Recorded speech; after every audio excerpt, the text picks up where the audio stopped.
Itorwa rya Aburahamu mbabwira yavukiye muri Uri y'Abakarudaya, harindiriye ibigirwamana. Aburahamu umuhungu wa Tera yacuruzaga ibyo bigirwamana. Yitegereza uko babisenga, maze atekereza byinshi, yibaza ukuntu basenga ibiti, avuga amagambo akomeye, ataho gusenga ibigirwamana bikoze mu biti, nasenga umuriro wabitwika. Abantu batangira gusenga umuriro. Aburahamu ati reka da, aho gusenga umuriro nasenga amazi yawuzimya. Abantu basenga amazi yo mu isoko. Aburahamu ati aho gusenga ayo mu isoko nasenga y'imvura aturuka mu kirere. Abantu barumviraga icyo gihe icyo ababwiye cyose, batangira kurarama basenga amazi amanuka ava mu kirere. Aburahamu noneho abuze icyo yarenzaho, Imana iramwitegereza, ibona ko afite ahantu arimo yerekeza abantu, maze iramutoranya, imutegeka kuva mu gihugu cyabo, agasiga umuryango we akajya mu gihugu Imana izamwereka. Imana itoranya Aburahamu yabanje kumuha amasezerano yo gutoranywa kwe. Mbese wowe mugenzi wanjye, nshuti nkunda, wawe ufitanye na Yesu amasezerano? Mbese Yesu yaba yari yagutoranya? Uwatoranijwe na Yesu amwereka ububi bw'ibyo yakoze, akagira agahinda ko mu buryo bw'Imana gatera kwihana kuticuzwa, nk'uko biboneka mu rwa 2 rw'Abakorinto igice cya 7 umurongo wa 10. Aburahamu yari yayobewe icyo gukora, nibwo Imana yamwigishije uburyo bwo gutamba ibitambo kugira ngo abashe kubabarirwa n'Imana. Umuntu yashakaga igitambo kivushijwe amaraso ari ukugira ngo byerekane amaraso ya Yesu wagombaga kuzadupfira. Umunyabyaha araburirwa, akanga kumvira Imana, azibuka kwihana bitagishobotse, Satani azagukina ku mubyimba. Ya Mana igira urukundo yongeye gutoranya Mose, imubwira izina ryayo, ati ndi Imana ya so, Imana ya Aburahamu, imuha umurimo mwiza wo kuba umuyoboro w'ubwoko bwa Isiraheli. Mose atangira azana impamvu nk'izo nawe uzana uyu munsi wibuza gusanga Imana. Mose ati ndi muntu ki wo guhagarara imbere ya Farawo? Imana iti humura, nzabana nawe. Imana kubw'urukundo rwayo yasabye Farawo kurekura Abisiraheli, aranganangira umutima, ariko Imana iratitiriza, niko ititiriza buri wese ngo akunda ayishyikiriza umutima we. Iyemeye kudupfira nta kitadukorera ngo tubashe kurokoka iyi si. Imana yitegereje Farawo, ibona umutima unangiye, ishaka uburyo bwo gukoresha, iteza ibyago igihugu cya Egiputa, ariko aranga arinangira. Imana igira urukundo yakunze mwene muntu cyane, iyo yagutoranije uba igiciro mu maso yayo. Ibyago byatangiye mu Egiputa, amazi ahinduka amaraso. Icyago cya kabiri kiraza, igihugu cyose gihinduka ibikeri, ariko Farawo yanga kurekura ubwoko bw'Imana. Uramenye ntuseke Farawo, kuko rwose aturuta cyane. Inda ziratera, ibibugu biratera igihugu cyose. Ikintu cyaje kumuvana kwizima ni icyago cyo kubura ikintu cyose cy'imfura, kuko n'umwana we yabigendeyemo. Kugira ngo usobanukirwe n'akaga, soma kuva igice cya 7 usome icya 8 ugeze 11, maze wishirira amatsiko. Mugenzi wanjye, reka ngusabe wirinde kwiziba amatwi, wumvire imiburo y'Imana ihora igutumaho buri munsi, ukinangira ngo nahejo, nyamara ibyejo bibara bejo, ngo uyu munsi wo gukirizwamo. Yarinangiye Farawo cyane, ariko nta mahoro yabonye. Nawe ukurushaho kwinangira, Yehinomu iragutegereje, nuba amaso uzarusimbuka. Muvandimwe nshuti nkunda, akibonye rirashe, kiyibagiwe rizoye. Ikibabaje ni iki? Nuko kisobanukiwe rirenze, kandi amazi yarenze inkombe. Ngaho tebuka uhunge, usange Yesu ateze ibiganza, wikomeza kumubabaza, kandi Yesu ari umutabazi. Dore ahagaze ku rugi rw'umutima wawe, ngo niwumva ijwi rye ugakingura, azinjira aguha ubugingo buhoraho. Banguka tebuka, witinda, Yesu araje udasigara, kuko hanze nta cyiza kiriyo. Mwene data, ngaho ngwino winjire mu muryango w'ubwoko bwatoranijwe. Ndasoza nkugira inama yo guhunga bigishoboka, kuko hari igihe bitazakunda. Ngaho duhungire muri Yesu, kuko niwe wadupfiriye ku musaraba kandi yiteguye kutubabarira. Iyi DVD yitwa akimenya rirashe, kiyibagiwe rizoye, kisobanukirwa rirenze. Icyo ibyo bivuze ko umuntu hari igihe kigera akisobanukirwa, agasobanukirwa n'ubunyacyaha bwe, ngo kiyibagiwe rizoye, akiyibagirwa igihe zuba ryo gukiranuka, zuba ry'imbabazi arimo agira ngo amukize ibyo byaha bye. Igihe Yesu Kristo we zuba ryo gukiranuka azaba amaze kurenga, nibwo umuntu ashobora kuzisobanukirwa akazajya gushaka imbabazi ariko atakizibonye. Iyi David rero akimenya rirashe, kiyibagiwe rizoye, kwisobanukirwa rirenze, igizwe n'ibyigisho 10. Ushobora kugerwaho na kimwe muri byo cyangwa se ukagira umugisha wo kubitunga byose. Gusa icyo nkwisabira ntabwo yateguwe kugira ngo nkunde ngusetse, ahubwo umugambi kwari kugira ngo usobanukirwe n'ikibazo kiri hagati yawe n'Imana. Numara kukimenya neza, ujye imbere yayo, ufate umwanya wihererane n'Imana, usenge.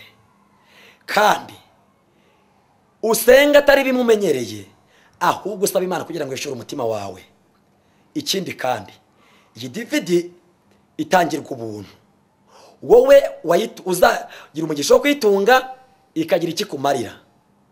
Nawe usabwe kuzayigeza ku bavandimwe bawe, ababyeyi bawe, inshuti zawe n'abaturanyi bawe, kugira ngo nabo bamenye uburyo bakiyunga n'Imana hakiri kare, imbabazi zitari zarangira.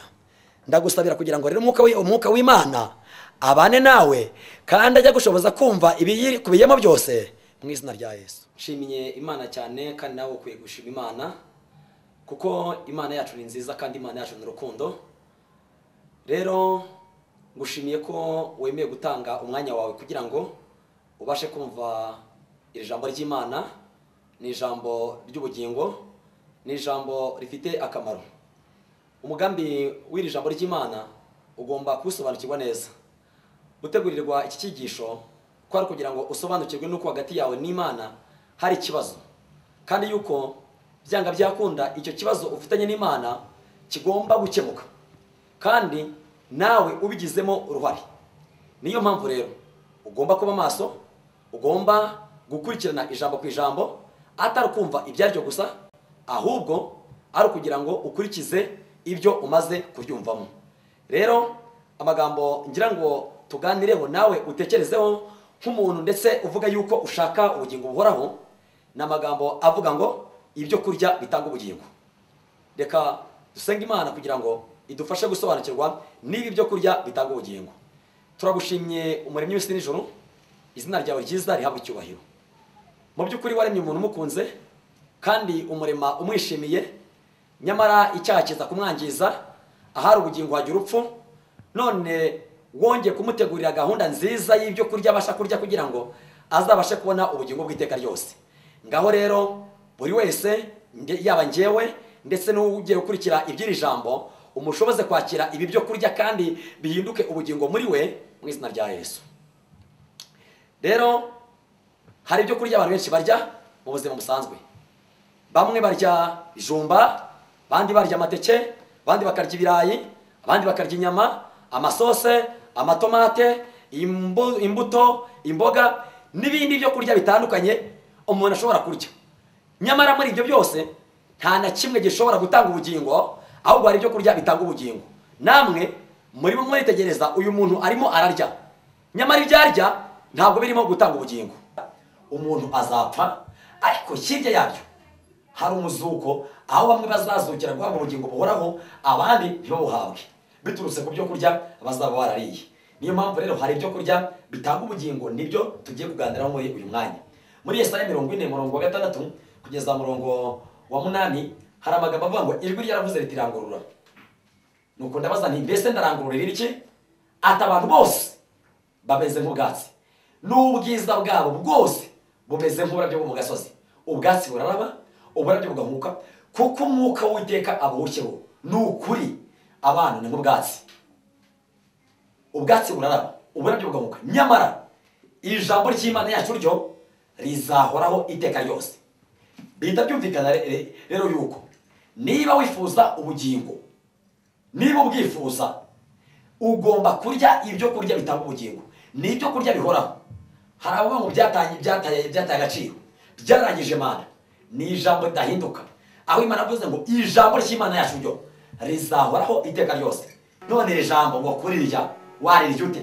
Ese ni izi mpapuro uzafata ugakanjakanja? Oya, ntabwo ari byo. Ntabwo ari izi mpapuro uzakanjakanja ngo ijambo nanjye naririye. Rimeze nk'umuriro.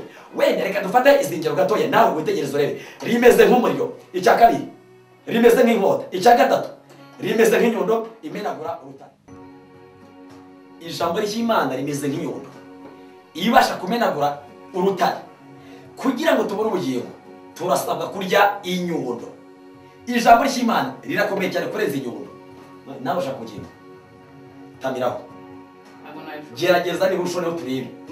Shonaho turebe nabura. Kubera iki? No, iri jambo ry'Imana rirakomeye kurenza inyundo. Twongeye kubona ngo ijambo ry'Imana rimeze nk'inkota ityaye. Ngaho gerageza niba ushone kuyinkota. Yambaga. Shonaho.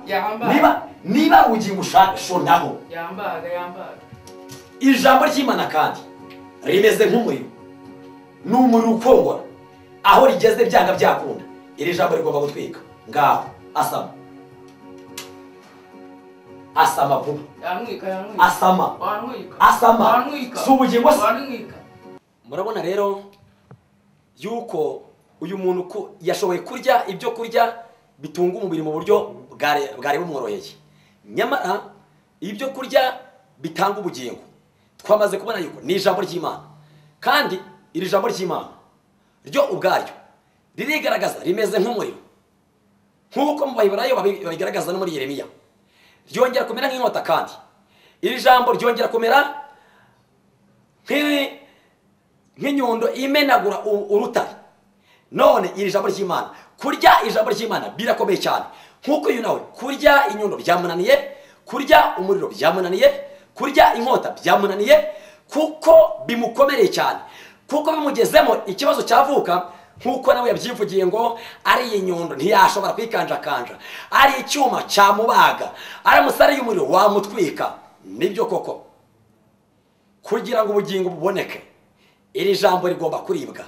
Ni inyundo se kandi kubera iki? Ni inyundo kubera yuko iyo ryinjiye mu mutima w'umuntu ribasha kumuhinguranya, ribasha kugenda rikamenagura wa mutima we, kuko umutima warukomeye umeze nk'urutare. Iri jambo ry'Imana rikagenda rikawumenagura neza, nta kindi ryamukorera. Iyi nkota nayo ubwayo imaze kumwinjiramo iragenda ikamubaga, ikabaga wa mutima we. Nk'uko ku munsi wa Pentekote abantu babwirijwe bamaze kumva ikibwirizwa Petero yari amaze kuvuga mu mbaraga, maze ngo bumvise ayo magambo ngo aragenda abacumita mu mutima. Ayo magambo abacumita mu mutima uko yaje ari inkota icyaye cyane. Uyu muriro nawo ni umuriro ugenda ugakongora bya byaha byose iyo biva bikagera. None ndagira ngo nkubaze kandi utekereze neza, iri jambo ry'Imana wari warirya? Iri jambo ry'Imana ryari ryamena umutima wawe? Iri jambo ry'Imana ryari ryahubaga? Iri jambo ry'Imana uvuga ngo urarya, uhora usoma.